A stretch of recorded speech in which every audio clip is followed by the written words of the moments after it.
Tigers. Just wanted to give you some takeaways from today's game. I'm so proud of you guys. Even though we didn't win, we played hard. That's all I care about. We play our very, very best, and we played hard, especially on defense. Now we need to tighten up and clean up our defense a little bit because we were making some fouls. But I'm so proud of the way we played aggressive. We went for loose balls. We went for rebounds. I have no complaints. These are just little nitnoid, little tidbits that I'm trying to just clean up. But I'm so proud of you guys. And whether we win a game or not this season, we are going to have success this season. That doesn't depend on the scoreboard. So don't get hung up on the scoreboard. You just play your best. Do your best. I'm proud of you guys for being good sports, for having your eyes up and chin up the whole game. When we get downtrodden and our face goes down and our eyes go down, we're hurting our whole team. So let's don't do that. Even if we're not having our best game, let's be the best cheerleaders we can, to be encouragers of our teammates. Whether you're on the court or off the court, we're going to have a good attitude.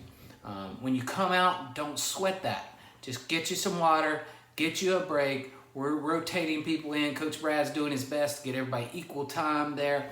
And so don't sweat that. We may need to tell you something. That's why we're drawing you out. We may need to get somebody else some time. We may need to get you a break. Whatever. We may be looking at the clock. There's a lot of reasons why people are in and out. So don't sweat that. I want to give kudos to Asa. Asa, he played just selflessly. At some point throughout the game, he came to me and he said, Malachi needs to be playing the point.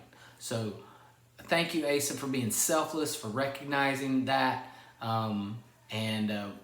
He also was one of the ones, maybe not the only one, but when I said stop the ball, he knew exactly what that meant, and he took care of that, and that was fine. Some of the things we need to know that me and Coach Brad didn't even have a good handle on was once you get to 7 fouls as a team, you go to a 1-and-1 situation where they go to the foul line and they shoot one. If they make that one, they shoot another one. When you get to 10 fouls on the team, you shoot 2 shots. Anytime you foul a person, no matter 0 to 7, anytime below that, if you foul a person while they're in the process of shooting, they get to shoot 2 shots. So just be aware of that. Be aware of how many fouls you have. And we want to play hands out and hands up defense. We want to not let the opponent get around us. So if we're the X here, we don't want the opponent to get really outside of us. So a lot of us, you end up just following the guy to the basket. So the O will be here, and we're just kind of following him to the basket. What we want to do is push them inside where we have more help. We want to push them to the inside where we got more help. We don't want to leave them open lane to the basket, but you got all these guys, you got all your friends here that can crash down and help. Okay? But when we drive them out, when they drive out and then go in, that's a little bit, when they go around you, you're kind of out of the game at that point. So just be aware of that. All my wing guys, which now Asa will be a wing. Asa will be transitioning to the wing. Sir will be transitioning to the wing. I think we're going to try Malachi and Noah at the point on next Saturday. And so they'll be thrown into the practice doing more point stuff.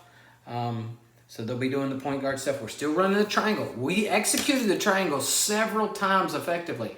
All the girls scored. The girls scored down low. Riley scored the first shot of the game off of a rebound. She rebounded, put it right back up.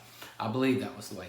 Gabriella got it where whoever the point was, maybe Ace at the time, saw her open and skipped the wing and went right to the low post. Gabriella had some space, and that's what I want you low post to do. Colt scored.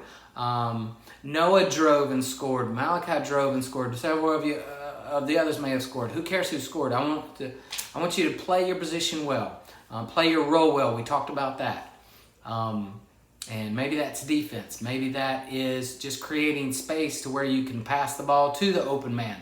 So don't worry about whether you scored or not. That's not important to me. What's important to me is that you play your role well. So, if you're inside of the three-point line and you're in open space and you've got a shot, I want you to shoot. And I want you to be ready to rebound. And everybody's ready to rebound.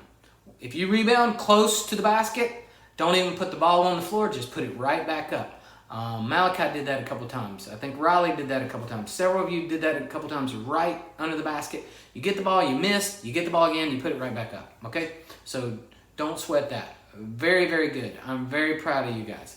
We had lots of fouls, so we got to clean that up. Hands out. If you get your hands in there, we're going to get called on a foul. And don't think that the refs were calling against us. They were calling a equal game, you know, the same against them. We were just playing rougher. And that's okay. But we have to play clean. I want you to play aggressive, but I want you to play clean.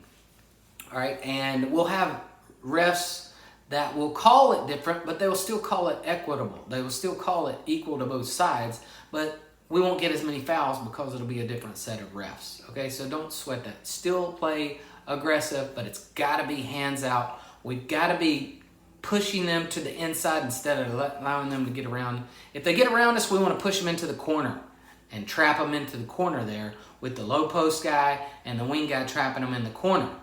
And allow our one, Malachi, Sir, Noah, whoever's playing the one on defense, to allow them to do some steals. Allow them to get some steals. So if we come over here in the corner, if we trap a guy in the corner, right here, he's still going to make a bad pass.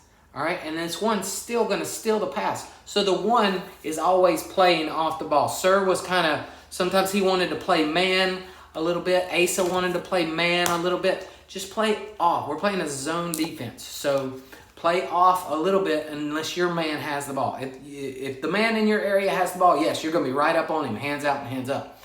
But until that point, you're just staying between him and the basket. You want a little bit of space so that you can steal a pass, okay? When we steal a pass, let's quickly, if it's a fast break, just go to the basket. If it's not a fast break, let's get it to a ball handler, which is Noah, Malachi now, okay? Maybe one of the points, all right? That's about all I have. The game was so in hand. We had the game in hand. We were within a point the whole game right up until 6 minutes left in the fourth quarter. And these are 10-minute quarters, so we should have promised each other 40 minutes plus overtime. But these are 10-minute quarters. I didn't realize that. So right up until 6 minutes, we were right there. And that's on me and Coach Brad. We should have called a timeout. They got a run there with about 2 baskets in a row, and we should have called a timeout. And that's on us. We should have called a timeout to break up the game a little bit, give you some pointers. But again, I'm so proud of you guys. Don't sweat this. We're just going to go out there and do our thing and do our very, very best with our eyes up and our chin up. And we're going to be grateful for the ability to play basketball and do our very, very best. All right. Love you guys. I'm so proud of you. Talk to you on Thursday.